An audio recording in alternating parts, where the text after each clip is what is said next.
The coffee is already made by the time most people think about sleep. That's the problem in a single sentence. But the fuller version is more interesting and more useful than that. There's a conversation I've had more times than I can count, in different forms, with different people, but always arriving at the same essential beat. Someone over 50, usually someone reasonably health conscious, someone who exercises, watches what they eat, takes their supplements, tells me they're not sleeping well. They fall asleep fine, that part works, but they wake up at 2 or 3 in the morning, sometimes for no apparent reason. Or they sleep through the night, but wake up feeling like they didn't, tired in a way that's hard to explain. Not exhausted, just unrefreshed, like the sleep didn't quite do what sleep is supposed to do. And then, almost always, somewhere in that same conversation, they mention that they're really careful about caffeine. They stop drinking coffee after noon. Sometimes after 11, they switch to half-caff. They feel like they've already handled the coffee question. They want to know what else might be causing the problem. Most of the time, it's still the coffee.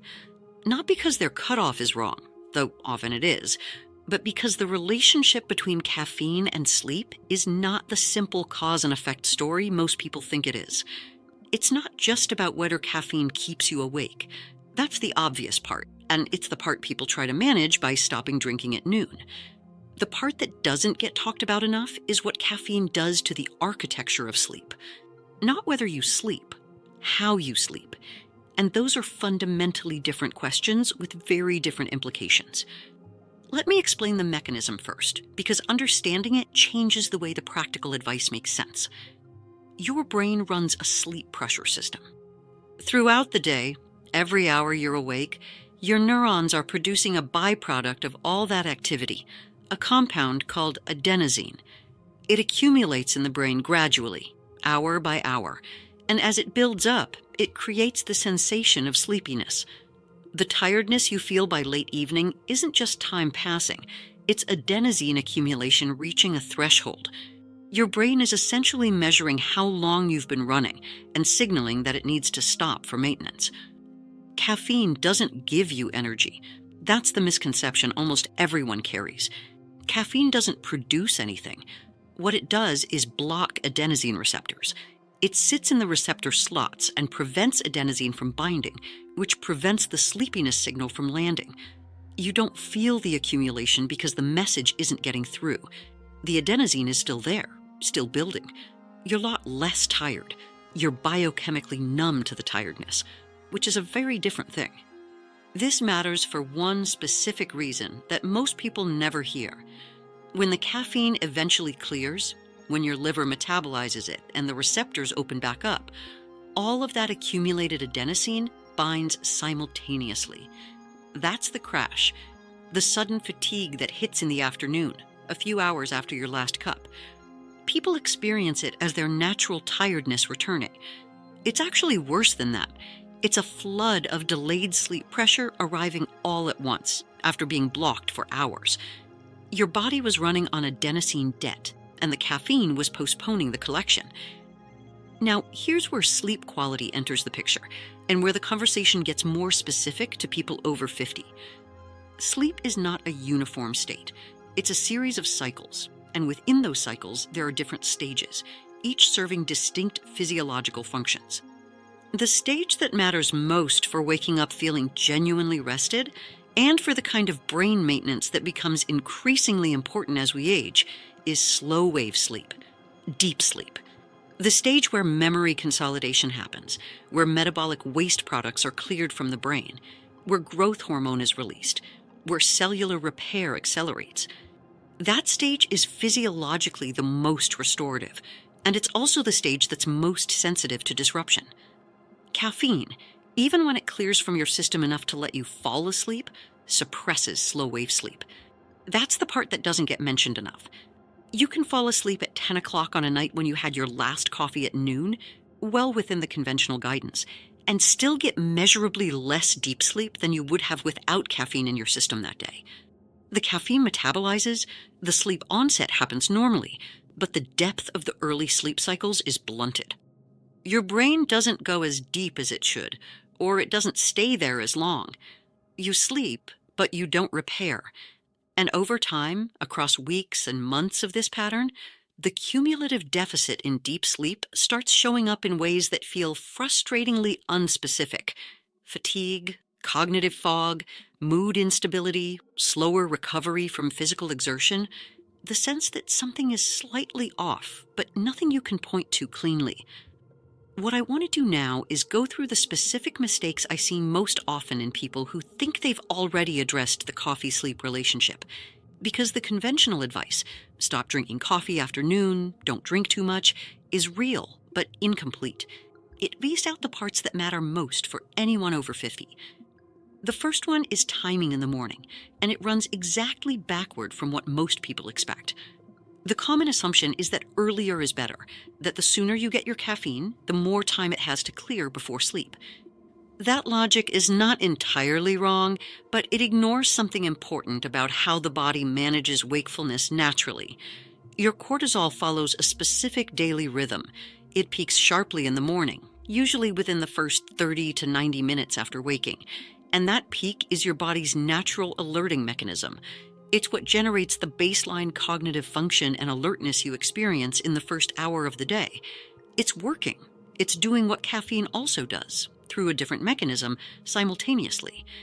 When you drink coffee immediately upon waking, within that first 30 to 45 minutes, you're layering caffeine's effects on top of an already active cortisol response. The two don't synergize cleanly. What actually happens is that you develop a degree of tolerance to caffeine faster because the body adapts to the combined stimulation by adjusting receptor sensitivity.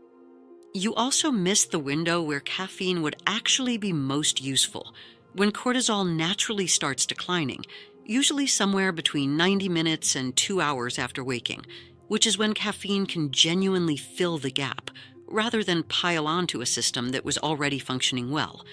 The practical implication is simple but counterintuitive.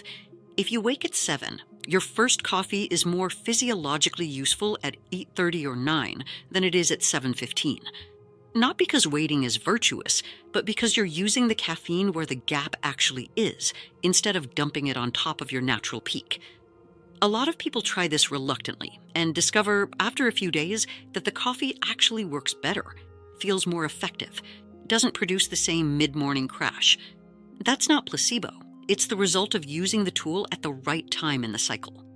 If you've been waking up without feeling rested, regardless of what time you went to bed, I'd ask you to stay with this for a few more minutes. Not because I'm going to offer a dramatic solution, but because the next 2 points connect directly to that specific symptom, and they're the ones that get missed most often. The second common mistake is the cutoff time. And this is where the individual variation in caffeine metabolism becomes genuinely important. The standard recommendation you hear is to stop caffeine 6 hours before bed. If you go to sleep at 10, stop at 4. Some guidance says noon, which is more conservative. Both are reasonable starting points, but they don't account for something that varies significantly between individuals: how fast your liver actually processes caffeine. Caffeine metabolism is largely controlled by a specific liver enzyme, and the efficiency of that enzyme varies substantially based on genetics. Some people metabolize caffeine quickly, half-life of 3 to 4 hours, cleared relatively efficiently, and a noon cutoff is probably adequate. Others metabolize it slowly, half-life of 7 to 9 hours, meaning that a cup of coffee at 2 in the afternoon still has roughly half its caffeine concentration active in the bloodstream at 9 or 10 at night. People in this second group can follow the standard guidance perfectly and still be fighting caffeine's effects during their sleep cycles without knowing it. After 50, metabolism generally slows. The liver becomes less efficient at several detoxification processes, including caffeine breakdown. Someone who could comfortably drink coffee at 3 in the afternoon at 40 may find that the same habit is significantly affecting sleep quality at 55, not because anything dramatic changed, but because the margin narrowed. The caffeine takes a bit longer to clear. The sleep architecture effect extends a bit further into the night, and the result is that someone who was managing fine is now not managing, despite nothing about their behavior changing. The practical guidance I give most often to people over 50 who are having unexplained sleep quality issues is to genuinely try for 2 full weeks cutting caffeine off before noon. Not forever, just as a diagnostic exercise.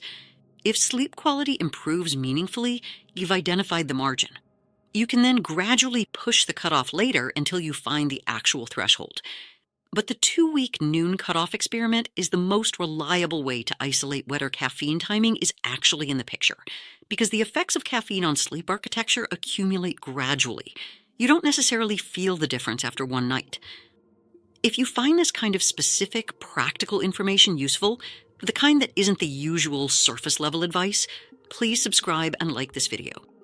What I'm covering here is part of a larger pattern of habits that affect sleep and aging in ways most people aren't getting told about. I want to make sure you're in the conversation for what comes next. The third mistake is quantity in context of age. And I want to be careful here because I'm not making a universal claim about coffee being harmful.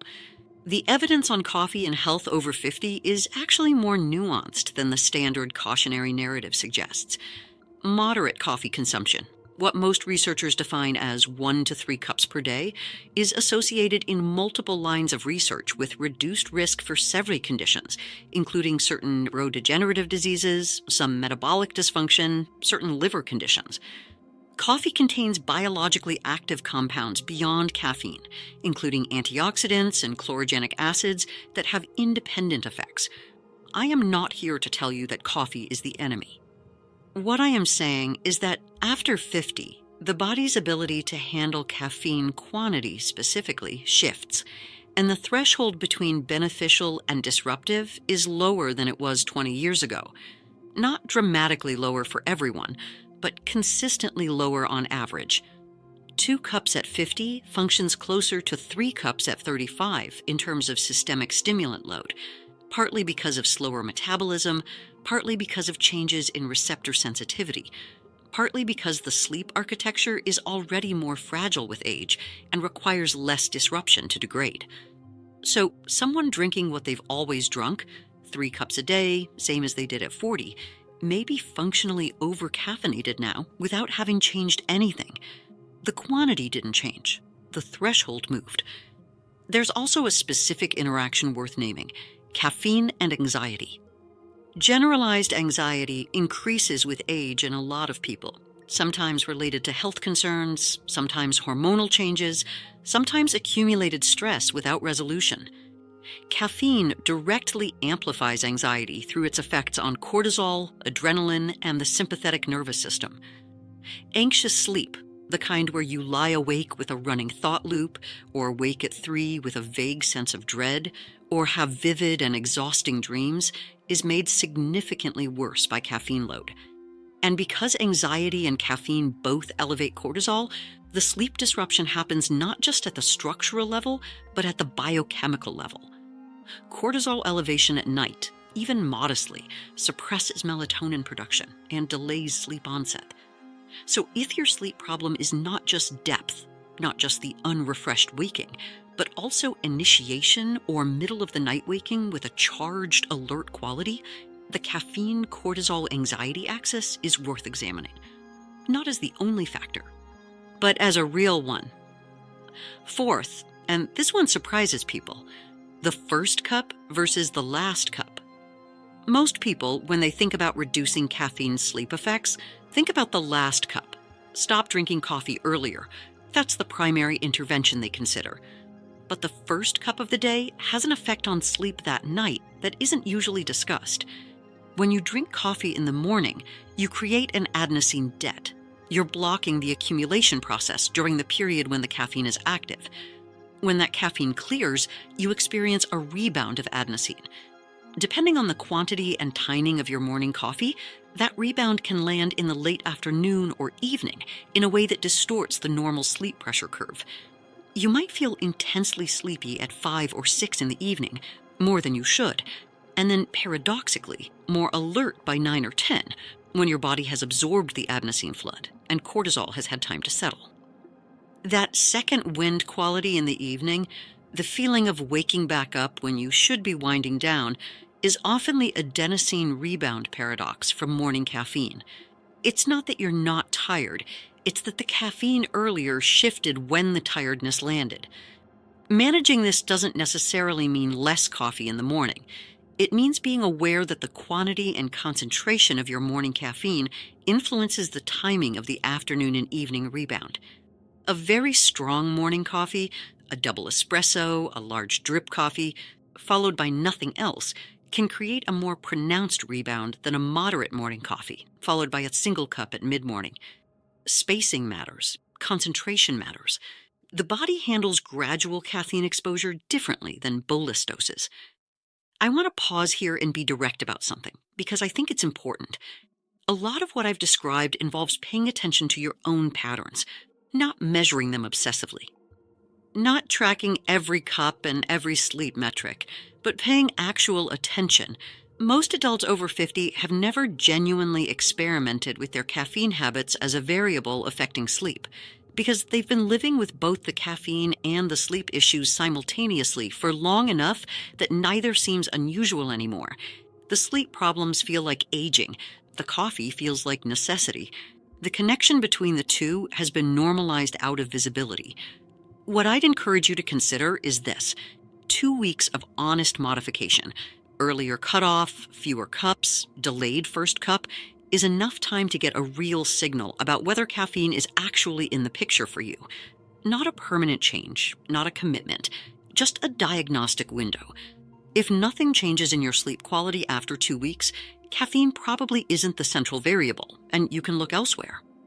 If something changes, if the depth improves, or the nighttime waking decreases, or the morning fog lifts slightly, you've identified something real that you can then calibrate deliberately.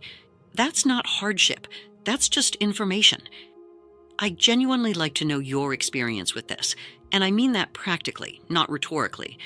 If you've ever experimented with caffeine timing and noticed a difference in your sleep, tell me in the comments. If you've tried cutting back and found it made no difference whatsoever, that's equally useful and equally worth knowing, because it pushes the question toward other variables. The comment section on these videos actually functions as something informative for me about what people are experiencing, and the patterns that emerge across hundreds of responses are genuinely useful. So if you have something to say about this, say it. Fifth, and this is the one that almost never comes up, the interaction between caffeine and dehydration in sleep quality. Coffee is a mild diuretic. That's not controversial.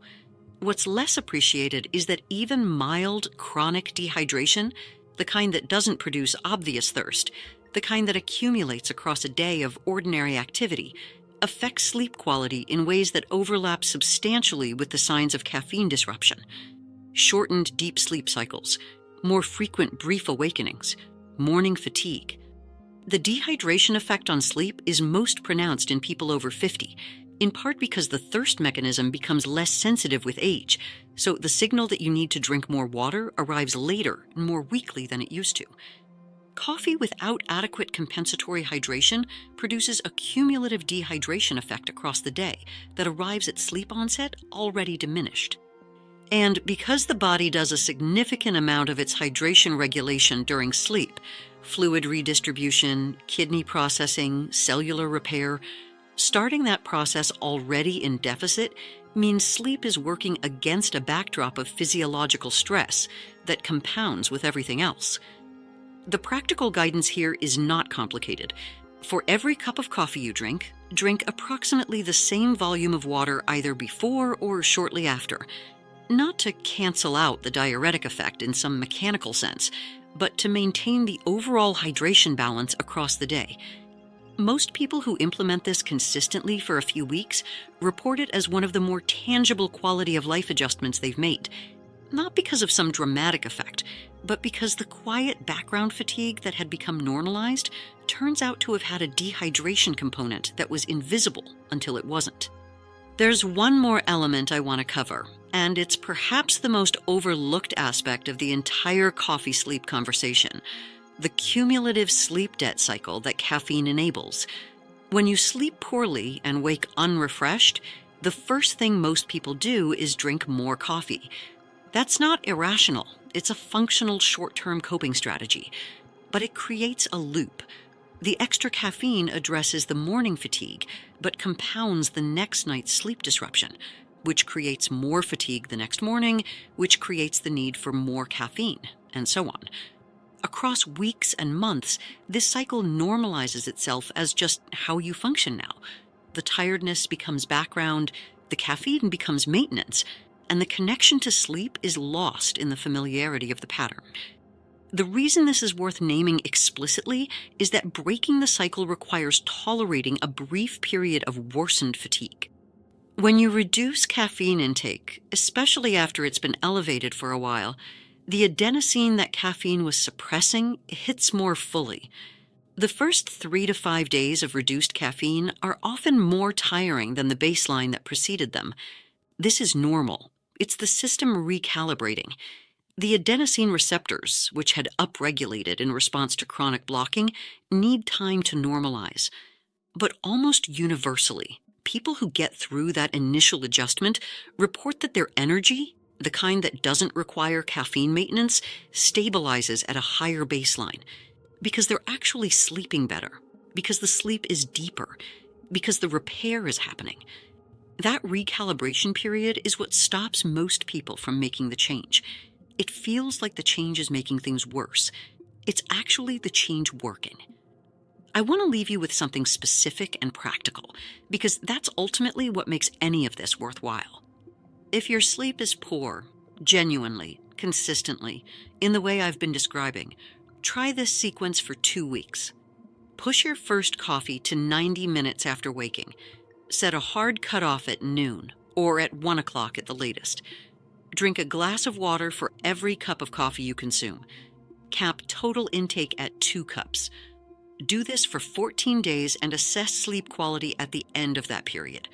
Not based on one night, not based on how you feel on day 3, which may feel worse, based on the overall pattern at the end of the 2 weeks. If it does nothing, you've eliminated one variable. If it changes something, you've found the lever. Either outcome is useful. Either outcome puts you in a better position than not knowing. The coffee is not the enemy. The relationship with the coffee might be.